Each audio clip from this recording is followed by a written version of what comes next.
Есть? Давайте пробуем. Встаем опять.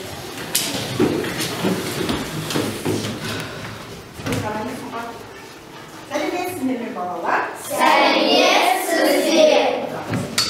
Бүгінгі көңіл-күйлеріңіз қалай? Жақсы. Тамаша, керемет. Бір-бірімізге жақсы көңіл-күй сыйлаймыз, бір-бірімізге жақсы көңіл-күй сыйлаймыз. Рахмет, рахмет. Қазір қай сабақ кім айтады? Бұл сабақ бірінші сабақ. Тамаша. Қазақ тілі сабағы нешінші сабақ? Екінші сабақ. Жақсы, толық жауап береді. Қазақ тілі сабағында не істейміз? Не істейміз? Ашық сабақ. Жоқ, не істейміз? Не істейміз? Қандай жұмыс Қазақ тілі сабақ. Біз бүгін жазамыз. Жазамыз, оқимыз, дұрыс еді. Сұрақтарға жауап береміз. Сұрақтарға жауап береміз және не істейміз? Жазамыз, сөздікке жазамыз. Тағы да әртүрлі тапсырмалар орындаймыз. Жақсы, рахмет балалар. Бүгін бізде тапсырманы орындамас бұрын бәріміз ортаға келеміз, шақырамыз, шеңбер құрамыз. Топқа бөлінеміз, топқа бөлу үшін. Бірінші топ бізде балалар мейірімді топ болады. Мейірімді топ. Кім мейірімді бала бізде? Әрине бізде мейірімді балалар көп. Жақсы, тамаша. Мейірімді тобы болады бізде, мейірімді топ бар. Келесі екінші топ бізде балалар ақылдылар тобы. Кім ақылды бізде? Жақсы, тамаша. Ақылды балалар көп екен. Мейірімді. Тыныш. Сөйлемейміз, иә? Үшінші топ. Жақсы. Настя қалқып бізде. Үшінші топ бізде еңбекқорлар тобы бар. Кім бізде еңбекқор? Кім еңбекқор? Жақсы. Еңбекқор екен. Кіміз екен? Жанрия, Шадия, Вика. Және Вика. Жақсы балалар. Осы топ түрлі түсті карточкамен топқа бөлінеміз. Отырамыз. Бірінші топ. Екінші топ және үшінші топ. Балалар, топқа бөлініп бітті, енді үй тапсырмасын болмады сақтап қоямыз. Бұл бізге керек болады, ең соңында рефлексия жазуға. Қазір ұялы телефондарыңызды алыңыздар. Ұялы телефонды аламыз. Ортаға қоямыз, ең болмаса, иә? Бірінші тапсырманы орындаймыз. Үй тапсырмасы. Дайыныз ба? 1, 2, 3. 2 минут уақыт. Бастаймыз. Үй тапсырмасын жасаймыз. Тезірек. Кім болды? Сигнальный карточканы көтереміз. Атымызды жазамыз. Не забудьте писать свое имя. Атымызды жазамыз. Өйткені бізде ең соңында шығады. Кім қалай жазды?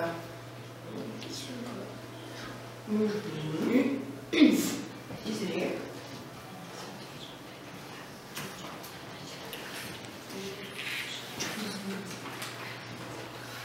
Жақсы. Үшінші қатар дайын. Екінші қатарда дайын. Тезірек көмектесеміз бір-бірімізге, иә? Әкелге шұжық және бал қаймақ деген бөлек болмай бері. Жақсы. Қолды көтерсе үшін. Жақсы, дайын. Тамаша. Бірінші топ болсаң қаш? Тезірек. Жақсы, дайынсыздар ма? Аттарыңызды міндетті түрде атымызды жазамыз. Қанекей?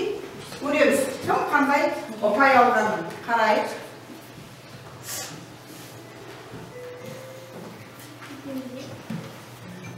Я. Ең алдымен жүрміз. Тамаша. Жоқ. Жоқ, дұрыс. Сыйға. Сыйға десесі дұрыс еді. Бақташы. Бақташы, жақсы. Ануар десін. Жақсы, рахмет балалар. Қандай тексерейік? Кім қандай баға алды?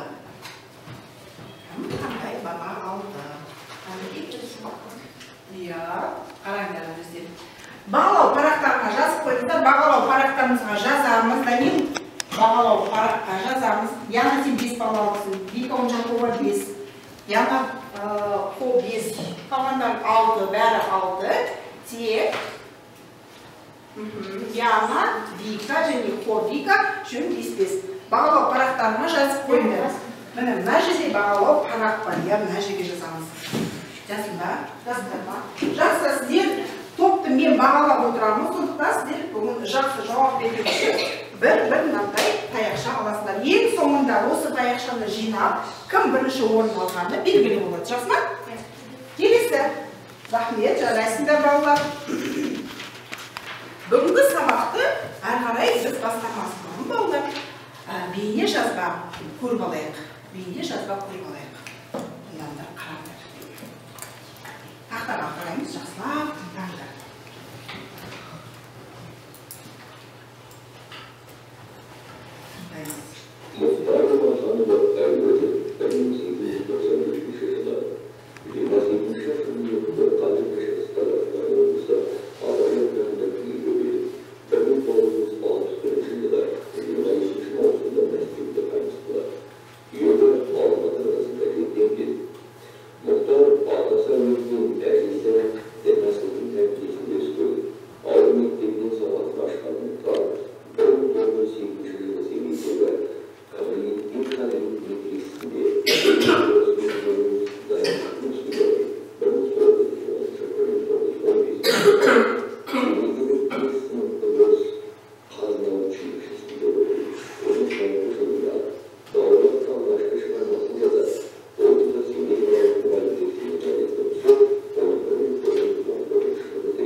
Жазып болсаңыздар, қалай ойлайсыздар, сабақта біз не істейміз? Кім ойлайды? Кім айтады? Сабақтың тақырыбы сонымен қандай болды сабақтың тақырыбы?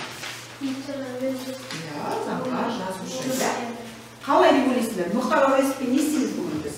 Танымыз, Мұхтар Әуезов туралы оқимыз, қараңдар балалар, оқудың мақсаты болады сіздермен тірек сөздер, мәтіннің бастапқы бөлігін тыңдау арқылы тақырыпты және көтерген мәселені болжаймыз. Және диалогты бастау үшін жалғастыру, аяқтаудың ұлттық сөз әдебиет сөйлеу этикет формаларын білеміз. Сонымен қатар бізде бүгін мынадай сіздерге көрме жасап көрдік. Қараңыз бері.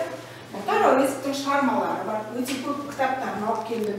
Және сонымен қатар ол кісінің оқыған аудармалары, жазған шығармалары, Қараш деген Көксерек деген фильм бар, естеріңізге түскен шығар, Көксерек.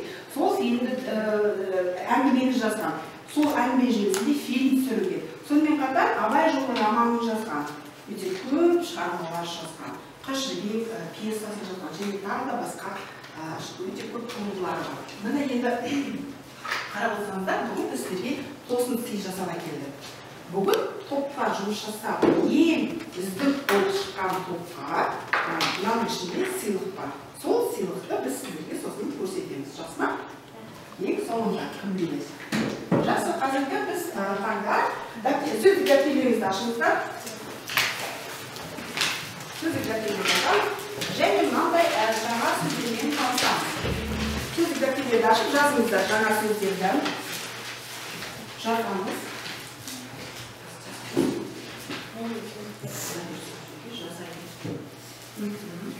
Сауатты, тәрбиеленген,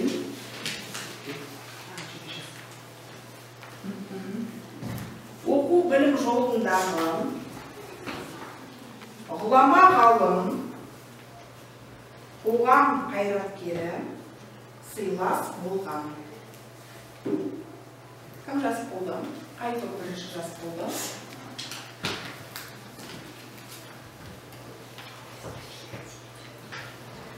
Жақсы. Бірінші, екінші топ болды. Үшінші топ болды тезірек. Жақсы, рахмет. Қандай бәріміз қайталайық? Сауатты, тәрбиеленген, оқу білім жолындағы, ғұлама ғалым, қоғам қайраткері, сыйлас болған. Жақсы, рахмет балалар. Қазір біз сіздерге мәтін, аудио мәтін тыңдаймыз. Жақсылап тыңдап алыңыз балалар. Әдемі тыңдаймыз, жақсылап тыңдаймыз.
Қазір сұрақ қояйық, біздің мәтін бойынша, аудио тыңдау бойынша. Қалай ойлайсыздар? Мұхтар, әуезов деген кім? Естудеңіз бар ма? Жазушы. Қоғам қайраткері бірден жауап беріңіз. Ғұлама ғалым. Мәтінді қараймыз балалар, мәтін сіздердің алдарында мынадай мәтін берілген. Жақсылап қараймыз мәтінді, қараңдар, оқыңдар, оқып шығамыз мәтінді, оқимыз, мәтінді оқимыз.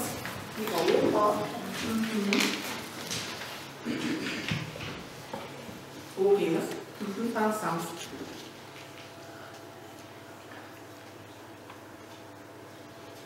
Екімен танысайық, оқиық мәтінді. Тамаша, бірінші топ. Данил, Ақылбек оқыш бірінші сөйлемді. Мұхтар Әуезов 1897 жылы 28 қыркүйекте қазіргі Шығыс Қазақстан облысы Абай ауданында Бөрлі ауылында туған. Әкесі Омархан мен атасы. Әкесі Омархан мен атасы Әуез сауатты кісілер. Мұхтарды атасы Әуез бен режиссер Динасын тәрбиелеген. Мұхтардың атасы Абай ауылымен сыйлас болған. Тамаша, Айлана. Үнемі хабарласып, араласып отырған. Жақсы, рахмет. Настя? Мұхтар 6 жасынан Абайдың үйдерін жатап өскен. Келесі, Яна? 1904 жылы Абайдың үйден өткенде. Мұхтар небары 7 жаста еді. 7 жаста, я? Келесі? Мұхтар алғашқы сауатты әліппемен емес, Әуезов атасын ұсынған мөрсейтіп қолжазбасындағы Абай өлеңдерін арқылы ашады. Жақсы, әрқалай? 11 жасында кесі қайтыс болған соң Қаладағы немере ағасы Қасымбектің тәрбиесіне көшеді. Осылай қарай оның оқу білім жолы басталды. Жақсы, рахмет. Яна, Ольга. Жазушы жолын драматургиядан басталды. Жақсы, Яна, Сабина. Абай жолы Рабан эпопеясын жазды. Осы шығармасы арқылы бүкіл дүниеге жүзіне қалай берді. Отандастарына керек десеңіз, тіпті қазақтардың өзіне қазақ дегеннің кім екенін танытты. Жақсы, рахмет. Милена. Мұхтар Әуезовке 125 жыл толды. Жақсы балалар, рахмет сіздерге. Осылай маған оқып бергендеріңіз үшін өте тамаша жақсы оқыдыңыздар. Бүгін әрі қарай біз сабағымызды жалғастырамыз. Тамаша. Келесі тапсырма топпен жұмыс беріледі. Бірінші топ дайындаламыз. Бірінші топ сіздерге мынандай суреттер жатыр алдарыңызда. Суреттер көріп тұрсыздар ма?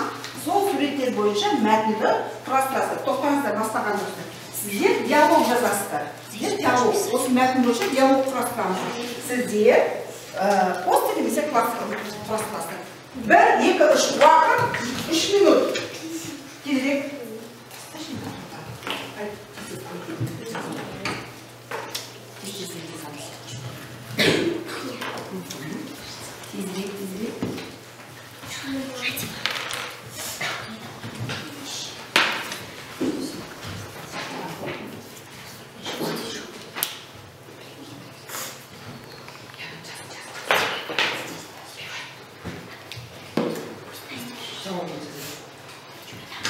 Балалар, жақсырақ, тезірек жасаймыз. Уақытты үнемдейміз.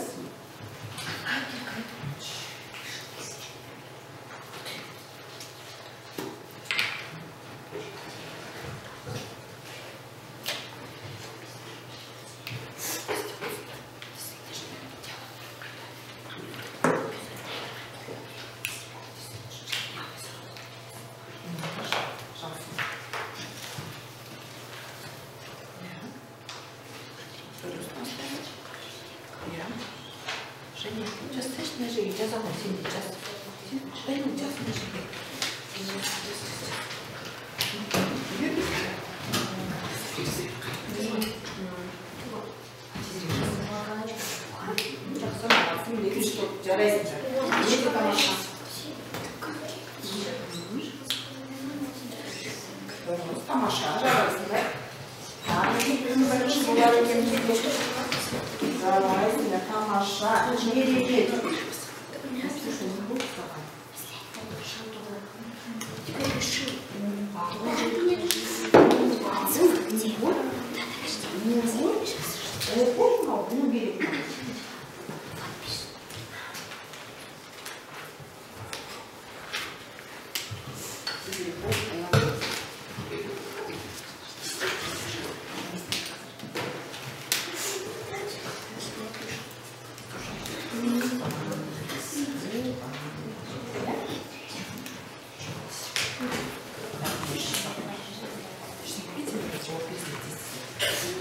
Үшінші топ болды. Жарайсыңдар оқыңдар, тамаша. Онда тезірек үшінші топ болды. Отырамыз. Бізде ақылдылар тобы. Жақсы, тамаша. Кімде дайын? Кәлде тексеру деп. Жақсы, дұрыс, жақсы, тамаша. Кім үшін? Көке бол, бәрі жасындар ма? Бәрі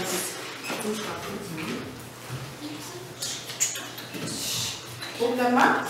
Осындар тезірек. Болдар ма?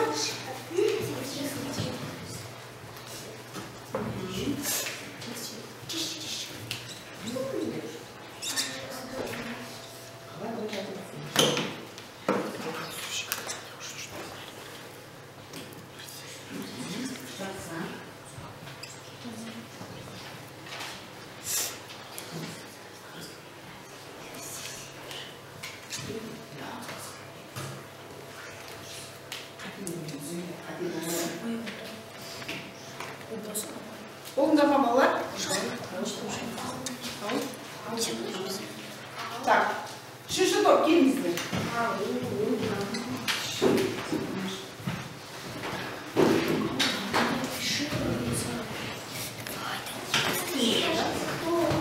Жақсы.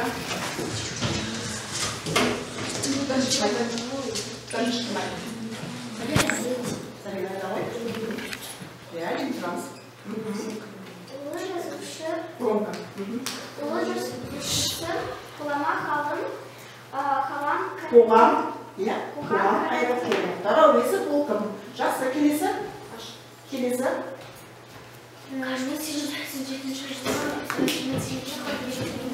Қоғам, жақсы.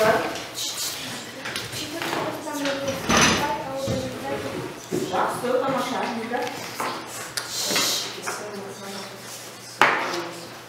Тамаша.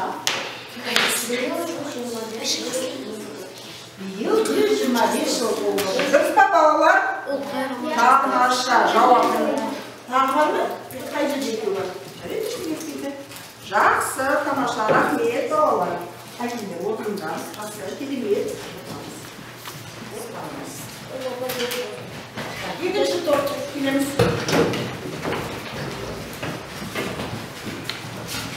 Әлем тұрамыз, әлемді. Мұхтар Әназов 1897 жылы Жақсы, тамаша.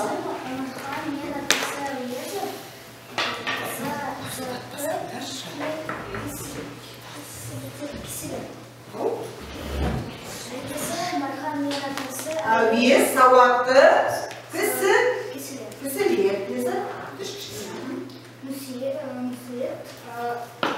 Қолжа басындағы Абай өлеңдері арқылы Ашады. Яғни, Абай өлеңдері арқылы ашады. Немесе Абай жолы, дұрыс келесі. Абай жолы роман эпопеясы Жазды, дұрыс айтады, жақсы. Отырыңдар, рахмет балалар. Отырыңдар.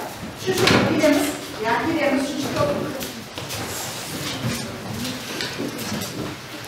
Айзана. Рағал. Я. Кім бастайды? Настя, бастайды. Биыл Мұхтар Әназовке неше жыл толды? Жауап береді. Жауап береді. Биыл Мұхтар Әназовке 125 жыл толды. Жақсы. Келесі сұрақ. Қой. Ол қашан толды? Ол 1897 жылы 28 қыркүйекте. Тамаша. Сұлқан өзіңе жылы сұрақ қой. Ол кім? Иә. Ол кім? Ол қазақтың ұлы жазушысы, Қазақстан Ғұлама ғалым. қоғам қайраткері, ғұлама ғалым. Тамаша, рахмет. Бар ма сұрақтарда? Жоқ. Бар ма? Қандай сұрақтарда? Бар ма? Нәрсе оқыш? Ол қандай роман жазды? Иә, тамаша. Яна жауап берші. Тамаша. Қошемет дейміз. Рахмет, тамаша балалар. Қазір сіздерге жауаптарыңыз үшін өздерінің бақылау парақтарыңызды ашыңыздар. Бақылау парақтарыңызға бәріңіз 5-5 балдан қоямыз. Бақылау парақты ашамыз, нәтижеге жазамыз 5 бал деп. Топ жұмысы дегенмен 5 бал деп жазамыз мына жерге. Топ жұмысқа 5 бал. Қойыңдар. Жақсы, тамаша, дұрыс жауап беріңіздер. Рахмет. Негізгі дискриптор бойынша мәтін мазмұнын айтып, осындай тапсырмалар сұрақ қою керек, диалог құрастыру керек. Келесі тапсырма біз сіздерге ұялы телефондарыңызды ашыңыздар.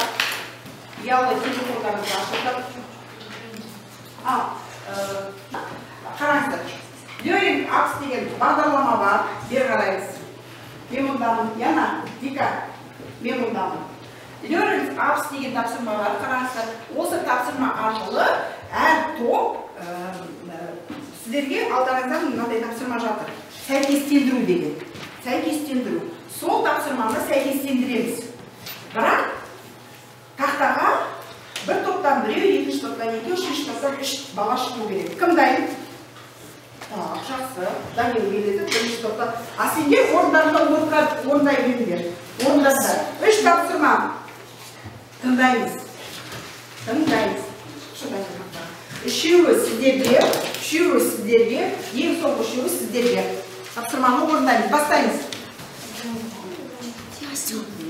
Знаете, наверное, нарисовать штучку.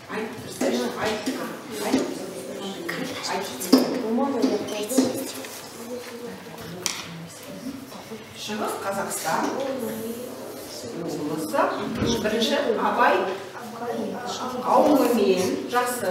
Келесі тапсырма қандай еді бізде? Абай ауылымен. Абайдың қайда Абайдың дейсіз? Тап, мін? Я, қандай болады? Дұрыс. Абайдың. Несі Абайдың? Шәкірттері жақсы. Дұрыс орындап отыра ғой. Келесі Настя келе ғой, екінші тапсырмалардан. Настя келе ғой.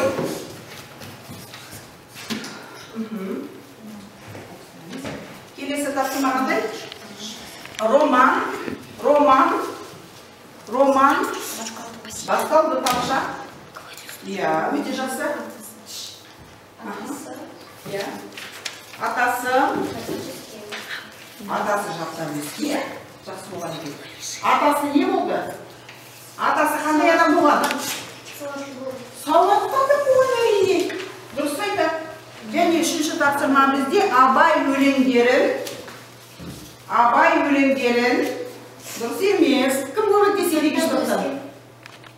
Екінші топтан кім көмектеседі? Абай өлеңдерін жаттап өскен. Мәсе? Иә, дұрыс айтады. Отыра ғой. Әкелі маған. Үшінші кім барады бізден? Милена келе ғой. Иә, Милена келе ғой. Әрі қарай үнемі.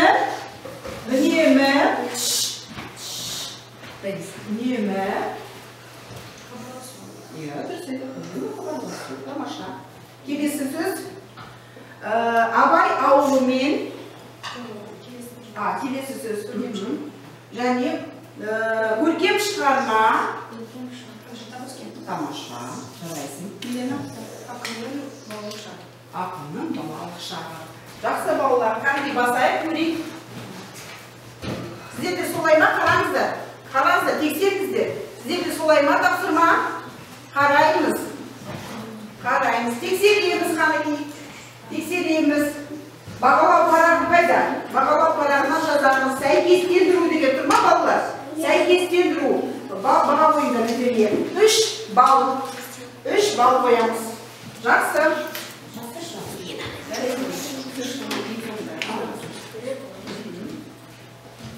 Балалар қараңдар, жарайсыңдар, тұқ раймыз дейді. Тамаша. Келесі тапсырмамыз деп. Мәтінді ашамыз, мәтінді қараймыз. Ауызша тапсырма орындаймыз балалар. Мәтінді жасап қараймыз. Біздің лексикалық, грамматикалық тақырыбымыз бүгін жалқы және жалқы зат есімдер. Зат есімдер қандай сұрақтарға жауап береді? Кім айтады? Зат есім қандай сұраққа жауап береді? Кім? Сен кашкаларын көтермейсіңдер? Я жақсы, кім деген сұрақтарға жауап береді? Жақсы. Жалпы және жалпы зат есімдер мәтіннен табамыз. Жалпы нарицательный, жалпы имена собственный. Асын сызыңдар мәтіннен. Все вместе. По одному каждый находит жалпы және жалпы зат есім. Тезірек. Табамыз жалпы және жалпы зат есім.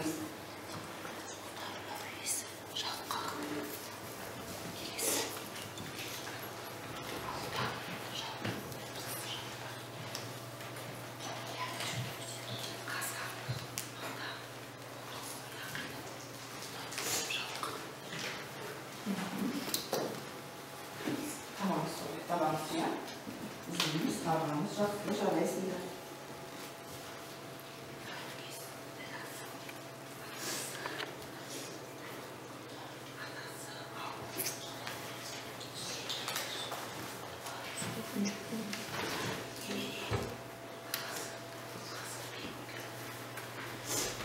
Жақсы. Орындарма?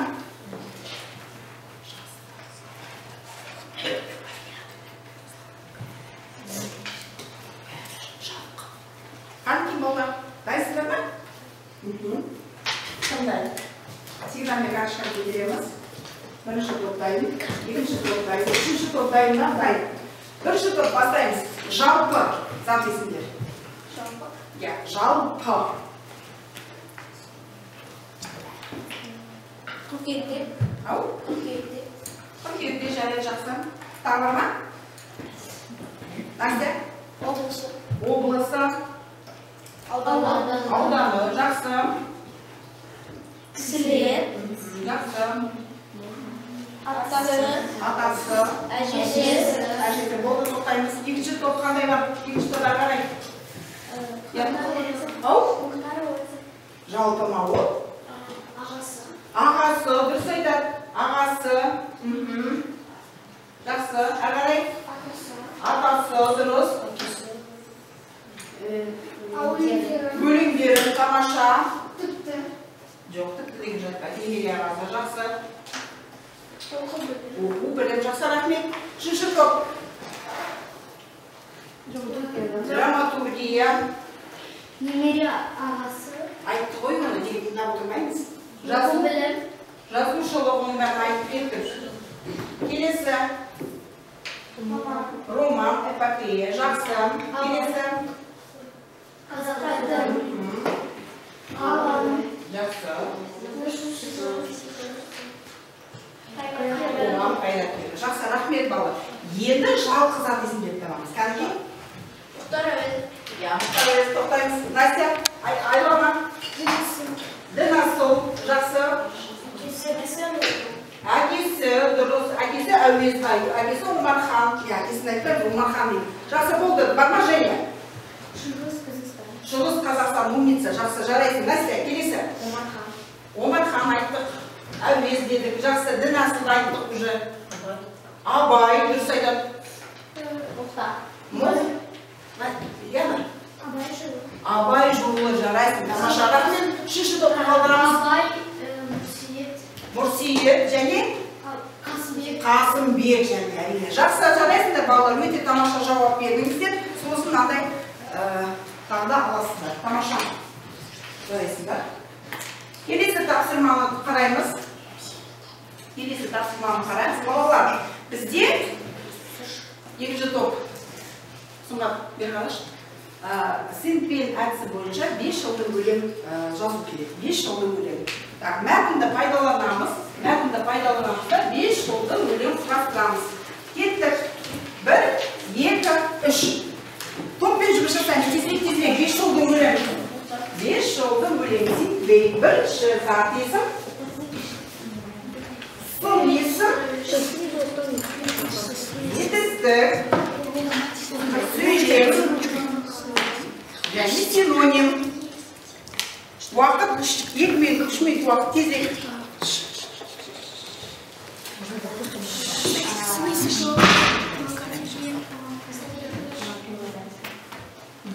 Жақсы, тамаша болыңызды. Етістік, это глагол. Стоит на самом последнем месте. Я к ним соңында тұрамыз.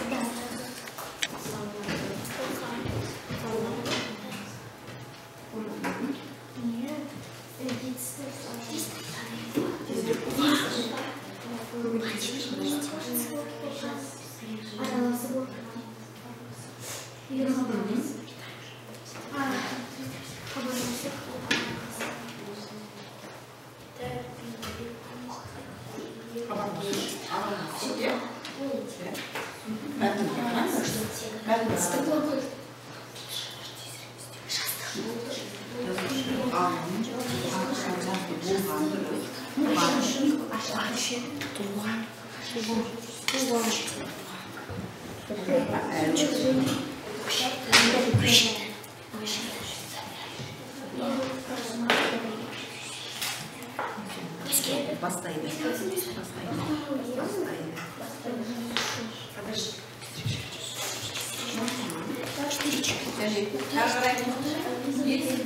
Söyleyeyim yazdılar.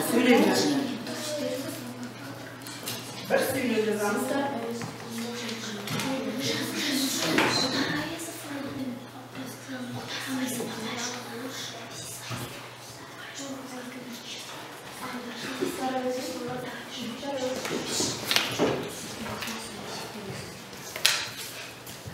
Болдыңдар ма? Тамаша. Сендер тез болған үшін міне бір ұпай беремін сендерге. Тамаша. Кім баға? Кейде кім болдыңдар топтан? Олена баға. Жақсы, жақсы менен келе ғой. Тақташыға кел. Болдыңдар ма?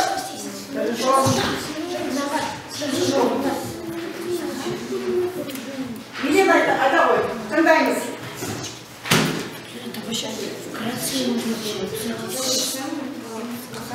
Громко. Текстік, жазылым, сөйлем, Тамаша. Сәлем соңғы түсінойды? Айда, жарайсың. Рахмет. Келе ғой. Кел. Қайсы келе ғой. Бол.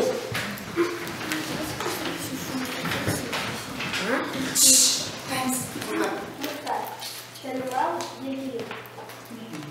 Жазылым, көйлі, Көшеді. көшелі. Мұқтар, әуезер, заңғар, Тамаша. Заңғар. Жарайсың мәсі. Тамаша. Рахмет.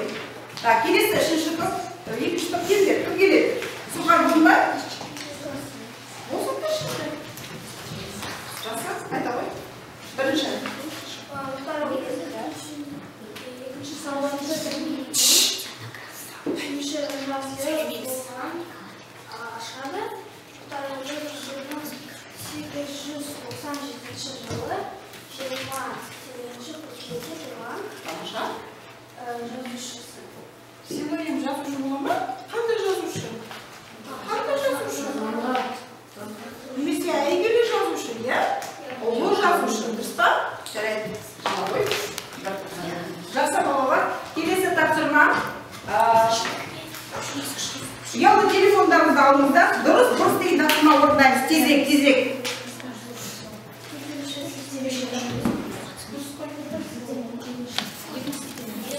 Екінші сілтемеге кіреміз. Мәтін бойынша біз сұрақтарға жауап береміз. Бастайық. 1, 2, 3. Ұялы телефон. Сотпи телефон. Кіреміз. Бастаймыз. Екіншісінде. Тез-тезден кім бірінші жауап береді? Болды?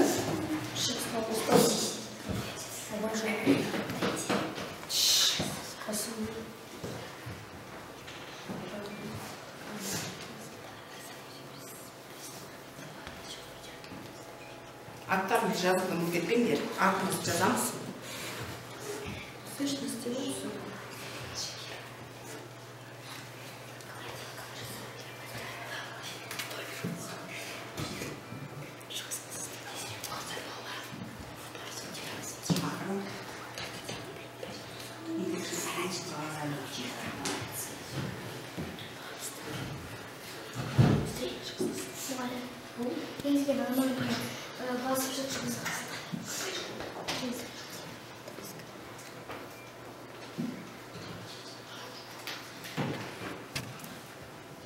Уақыт бітті.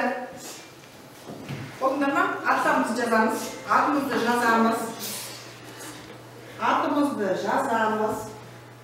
Несе фамилияны жазамыз? Тезірек. Болдыңдар ма? Басыр.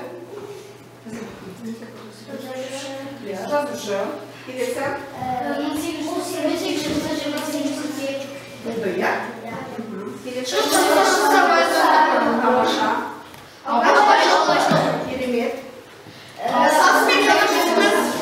Тамаша. Мұқтар Жақсы қаз көреміз. Қазір көреміз.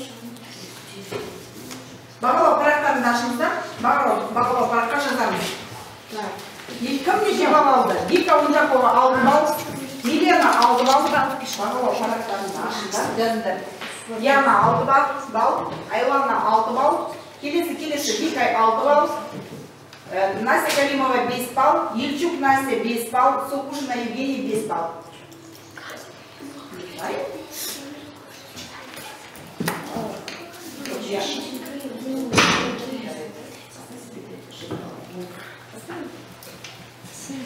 Так, он давно балдар. Кто успевает, молодцы. Жарайсыңдар. Келесі тапсырма.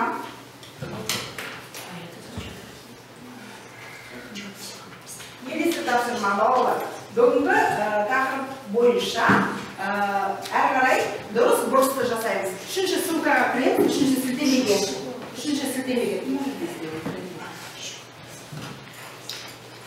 Можете? Үшінші сілтеме. Үшінші сілтеме. Крик бар?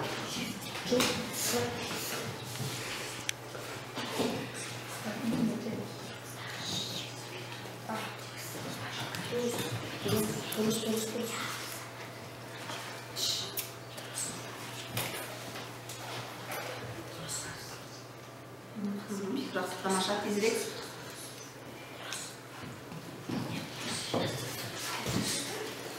Болды ма? Тамаша. Кім бірінші болды? Аттарымызды жазамыз, атымызды жазамыз, ұмытпаймыз.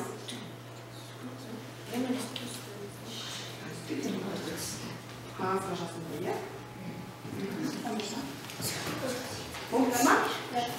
Кәмки, көрейік. Бер қараймыз. Сонымен Мұхтар Әуезов 1800 тамаша. Дұрыс.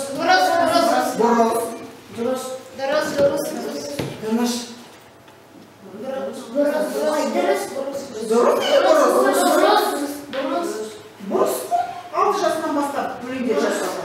Келесі дұрыс.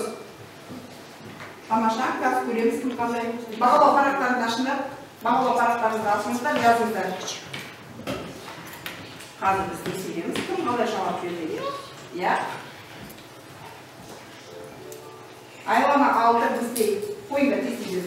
Вика 6, Женя 6, Милена 6, Настя 6, Вика 6, Яна. Настя, Кукетина, Яна мен Настя Галима 5 балл қойыңдар. Бағалау парақтарына қойыңдар ма? Жақсы, жарайтындар, ол жауаптарыңыз үшін бір балл жауап бергендер үшін аласыздар. Жақсы, келесі, кеттік. Ең соңғы тапсырма, үй тапсырмасы күнделіктеріңізді ашыңыздар. Күнделіктеріңізді ашыңыздар, үй тапсырма.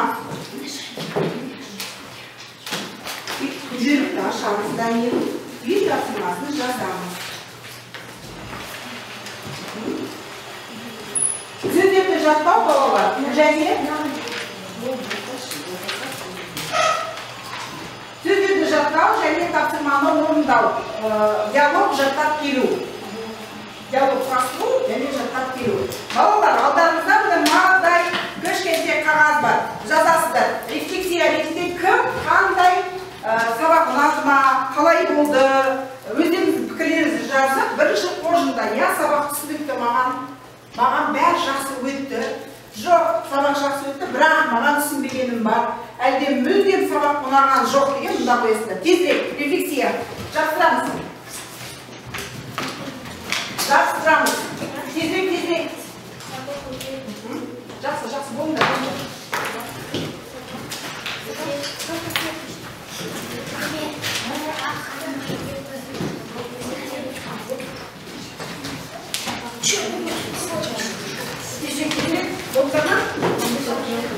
Ал таяқшаны санаймыз.